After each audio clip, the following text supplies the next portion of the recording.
way out the door, President Joe Biden issued a series of preemptive pardons. It's a very unusual move.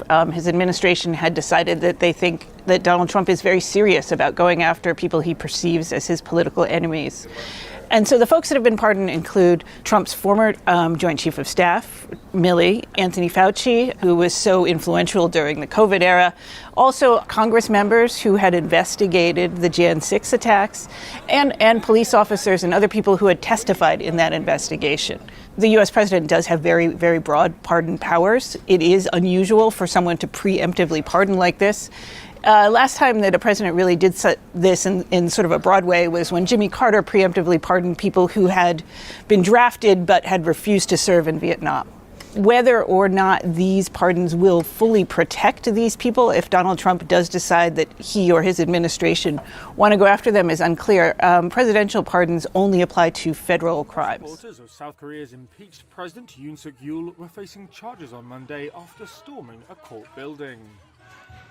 Protesters, some blasting lines of police with fire extinguishers or wielding broken barricades, rampaged through the Seoul Western District Court on Sunday. That was after a court ruling that allowed for Yoon to be formally processed for detention, including having his mugshot taken, part of a criminal investigation into whether he committed insurrection. Last week, Yoon became the first South Korean president to be arrested.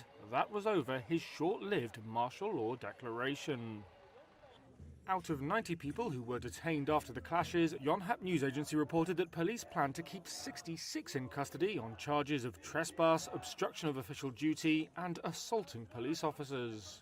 South Korea's acting justice minister said other offenders were still being identified. Authorities said security was being beefed up at the Seoul detention center where Yoon is being detained, and at the Constitutional Court where an impeachment trial is being held. Separately on Monday, Yoon refused to appear for questioning at the Corruption Investigation Office for High-Ranking Officials, or CIO, which is leading the criminal probe. He has repeatedly refused to cooperate, with his lawyers arguing that his arrest and the warrant issued for his detention are illegal, and that the CIO has no legal authority to conduct the investigation. Speaking through his lawyers, Yoon said he found Sunday's rampage shocking and unfortunate, and called on people to express their opinions peacefully. But he also said that he understood many were feeling rage and unfairness, and asked the police to take a tolerant position. Yemen's Houthis will limit their attacks on commercial vessels in the Red Sea and only target Israeli-linked ships. That's according to the Humanitarian Operations Coordination Center, or HOCC, and comes after the Gaza ceasefire. The Sana'a-based center liaises between Houthi forces and commercial shipping operators and is associated with the Houthi military. It said it was stopping so-called sanctions against vessels owned by US or British individuals or entities, as well as ships sailing under their flags. However, it added that, quote, the sanctions will be reinstated in the event of any aggression, according to its email to the shipping industry officials. The Iran-backed Houthis have carried out more than 100 attacks on ships since November 2023. They sunk 2 vessels, seized another, and killed at least 4 seafarers in what they say is solidarity with Palestinians in Gaza.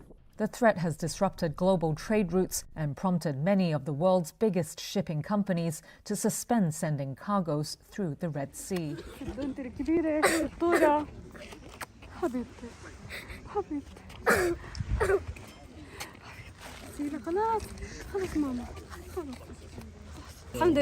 Thank God he reunited me with them, and hopefully he will reunite us with their father, and joy spreads in the houses of all prisoners.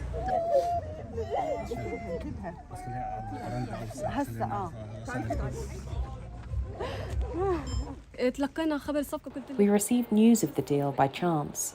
We heard about it, but we were not sure. The girls started to prepare themselves, thinking that we wanted to be ready, even if we might not get released.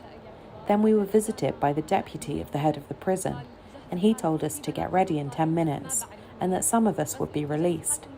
He was never nice to us, none of them were, but he tried to show some humanity at that point.